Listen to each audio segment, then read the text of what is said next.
गया। अभी आप लोगों के बीच में 11 प्रत्याशी महासचिव पद पर चुनाव लड़ रहे हैं। उसमें आपको चयन करना है कि आपका महासचिव कौन होगा।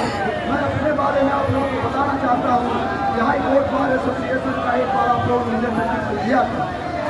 पूर्व संयुक्त सचिव प्रशासन में रहा।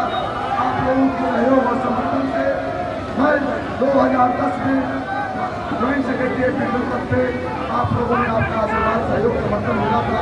आप लोगों ने मेरा कार्यकाल देखा है कि मैं ज्वाइंट सेक्रेटरी जनरल रहते हुए जो कार्य किया वो महासचिव होकर के उससे अधिक कार्य करूँगा, ये मैं आपको विश्वास दिलाता हूँ।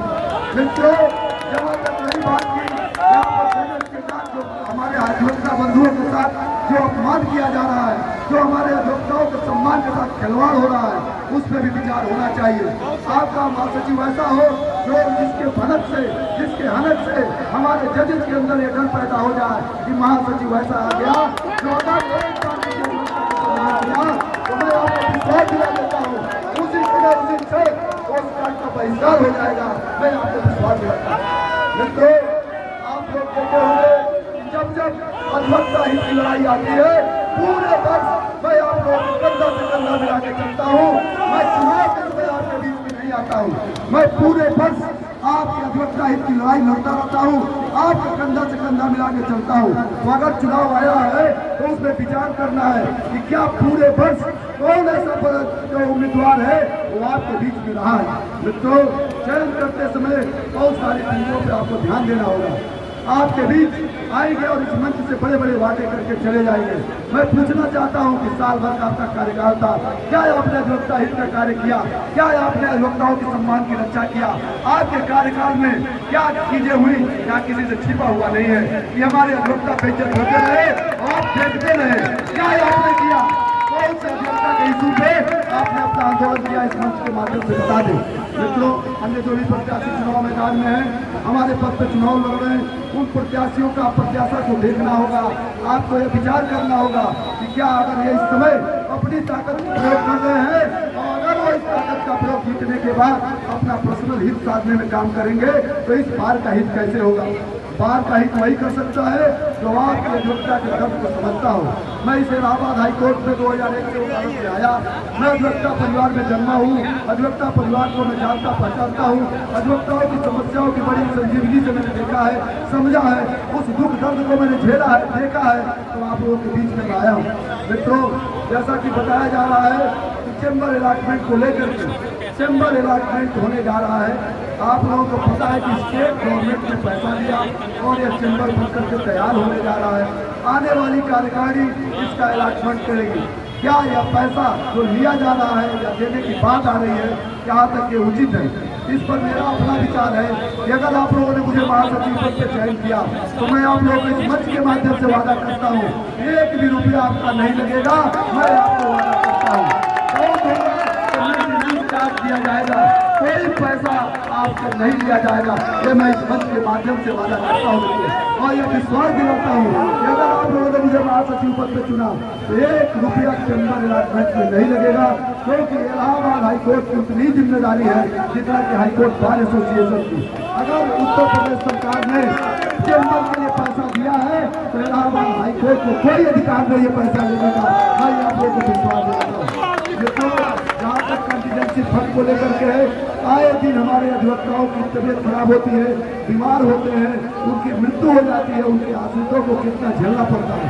इसके लिए मैं आप लोगों को विश्वास दिलाता हूँ कि अगर आप लोगों ने चयन किया तो अगर अधिवक्ता सदस्य है, जब तक वो सस्पेंड और टर्मिनेट नहीं है तो उसकी कोई भी जो सुविधाएं है उसे नहीं रोकी जाएगी। मैं आपको विश्वास दिलाता हूँ।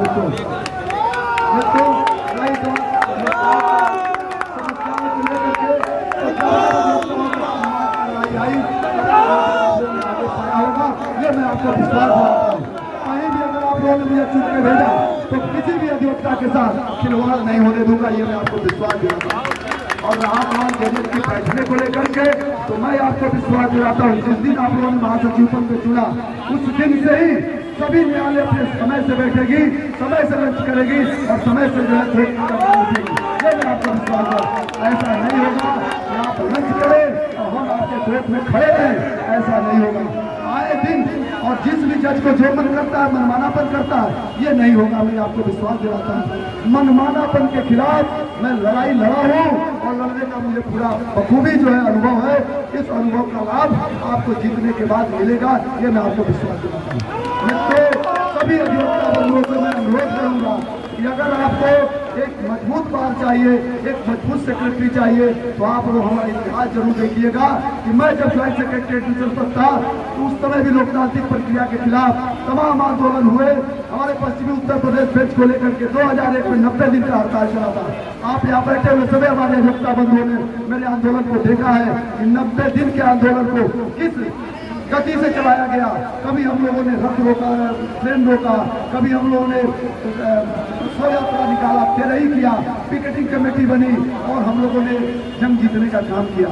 मित्रों, शिक्षा सेवा अधिकार को लेकर के हम लोगों ने आंदोलन किया, उसमें सफलता मिली। आप सभी लोगों ने देखा होगा उस समय की जो कार्यकारिणी थी वो आंदोलन से बाहर चली गई थी। हम लोगों ने आंदोलन में जाने का काम किया।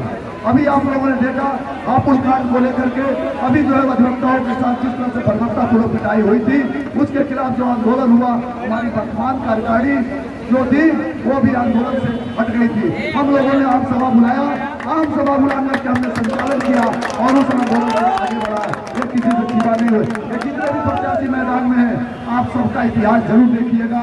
दूसरी बात कि जब मैं ये कहना चाहता हूँ कि क्या हाई कोर्ट बार एसोसिएशन को कॉन्फिडेंस में लिए बिना कोई भी जज को कोई निर्णय करने का अधिकार है? नहीं। हमारा मानना है कि अगर किसी जज को कोई चीज अच्छा लगती है तो ऑर्डर पास कर लेता है कि दाखिला इस प्रकार से होगी, टाइप कापी लगेगा। ऐसा नहीं है। हाई कोर्ट रूल्स बना हुआ है, हाई कोर्ट रूल्स में जो व्यवस्था दी गई है, अगर आपको लगता है कि दाखिला में ये समस्या है तो उसको चीफ जस्टिस को रेफर करिए, चीफ जस्टिस हमसे बात करेगा, तब कोई बदलाव होगा। ऐसा नहीं होगा कि मनमाना पर चलेगा। इस मंच के माध्यम से आप लोगों को विश्वास दिलाता हूँ कि अगर कोई अधिवक्ता के खिलाफ किसी भी प्रकार की अगर आदेश किया जाएगा तो बिना बात के कॉन्फिडेंस के लिए नहीं होगा। अगर बात को कॉन्फिडेंस नहीं लिया जाएगा तो मैं भी आप सभा बुला करके और उनके इस निर्णय का मैं बहिष्कार करूंगा। मित्रों, समस्याएं तो बहुत है, आप लोगों ने देखा भी है, समझा है।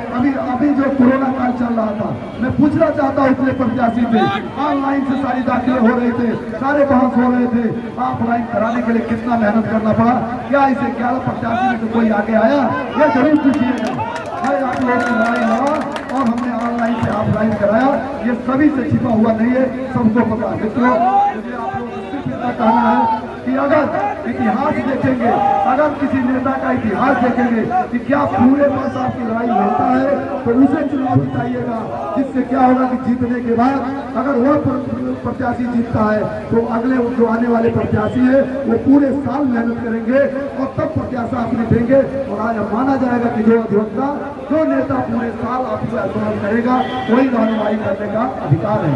पिछले कार्यकाल में आप लोगों ने देखा ऐसे महासचिव का चयन हो गया कि जो पूरे वर्ष क्या उन्होंने कभी ना आपके किसी लड़ाई में अगर आगे आए रहे हो तो आप लोगों ने अगर चयन किया था तो पूरे साल की स्थिति आप लोगों ने देखा है।